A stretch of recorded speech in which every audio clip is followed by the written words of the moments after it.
Well, Ian Murray joins us now. Listening to Chuka Umunna, he doesn't sound, does he, Ian, like a man happy to stay in the Labour Party for much longer? Well, as Sarah Wilson's just said, that's a matter for Chuka Umunna to make that decision, but there's a lot of us that are pretty fed up at the moment in terms of the Labour Party's Brexit position and their intransigence of seeing through a unanimously agreed policy decision at party conference, and that's making people incredibly fed up. And when you put on top of that the issue about their belligerence with dealing with the anti-Semitism issue and lots of other issues, people are starting to question whether or not both major parties at the moment are actually trying to deliver what's in the national interest or what's in their own interests. Right. I mean, you are clearly at loggerheads with the party leadership over more than just Brexit. I mean, how sustainable is it for you to stay within the party? But I think we're all concentrating on Brexit at the moment, and this is the prism of which we're seeing things through. A decision was made at party conference by party members. It was unanimously agreed that the Labour Party would go through this process. At the end of this process, they would leave everything on the table, including a people's vote with the option to remain. We're now at that fourth stage, the people's vote with an option to remain, and the leadership are doing everything they possibly can, whether it be on programmes like this yesterday with Chris Williamson, who railed against a people's vote, to stop that from happening. And that's why people are incredibly fed up, and Chuka is absolutely right, and Sarah's right too. At some point, someone is going to have to stand up and do what is in the national interest, and neither leader of any party at the moment is doing that. Do you agree with Chris Leslie, your colleague, that you're being played for fools by the leadership over the issue of another referendum? Well, it's not just Labour MPs that are being played for fools, it's the country and Labour Party members and supporters. There's a very solid policy position on the table at the moment that was agreed at party conference. The Shadow Secretary of State for exiting the European Union, Keir Starmer, took a standing ovation when he mentioned a people's vote with the option to remain. It's what Labour voters, Labour supporters, Labour members want. It's what the country is increasingly looking at to try and break the impasse in Parliament at the moment. And the leaderships appear to be, and the perception is, they're doing everything they possibly can to avoid getting there. They're not talking about it at the dispatch box. They're removing paragraphs from letters to the Prime Minister. The Prime Minister has written to the Leader of the Opposition to say quite clearly she will not negotiate on the principles that Jeremy Corbyn has put forward, and therefore we have to move as quickly as possible, with 42 days left, the position of a people's vote with the option to remain, because we believe if the Leader of the Opposition backs it and he whips it, we can win it, and then we can try and get out of this Brexit mess. Right. If he doesn't do that, what do you do?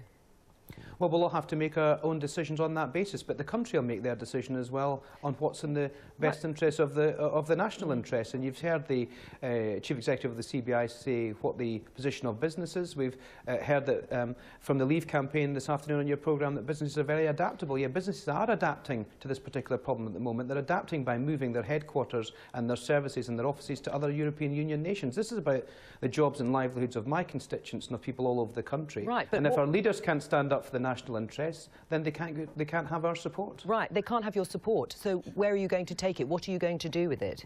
Well, there's a lot of us working at the moment to try and find that cross-party consensus. There's a very good proposal on the table from Yvette Cooper to try and delay Article 50 and find a compromise. There's Phil Wilson and Peter Curl, my two colleagues, are trying to bring forward a proposal that would say we would back the deal if it goes back to the people in an affirmation type of vote. That might heal the divisions in the country and also allow this impasse in Parliament to be broken. There's lots of stuff happening in Parliament cross-party, but that's being done out with the leadership of both parties because they cannot do what's in the national interest because they are pandering to the extreme wings of their own parties. And we have to stand up at some point and say enough's enough. Yes. Parliament needs to take back control, and then we need to find a way through this impasse. Right, and as you said, if the leadership doesn't stand up and do what you've just described, what decision will you make, Ian?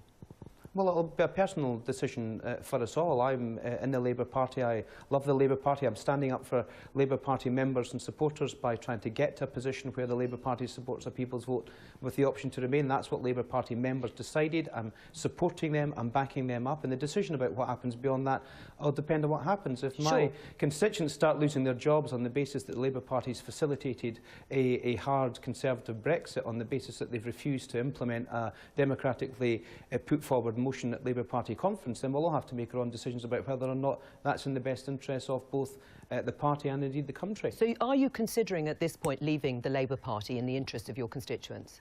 I've never considered that, but we are all being pushed to the brink with the issues around anti-Semitism, with the issues around Brexit, and we're all concentrating on Brexit at the moment. But the time is now. We are 42 days away from this country going off the cliff in a catastrophic no-deal Brexit, and either the Prime Minister or the Leader of the Opposition seems to want to do what their own party members want them to do, and that is to to abide by a conference motion that says a people's vote with the option to remain. And it appears to me that we're not on that journey.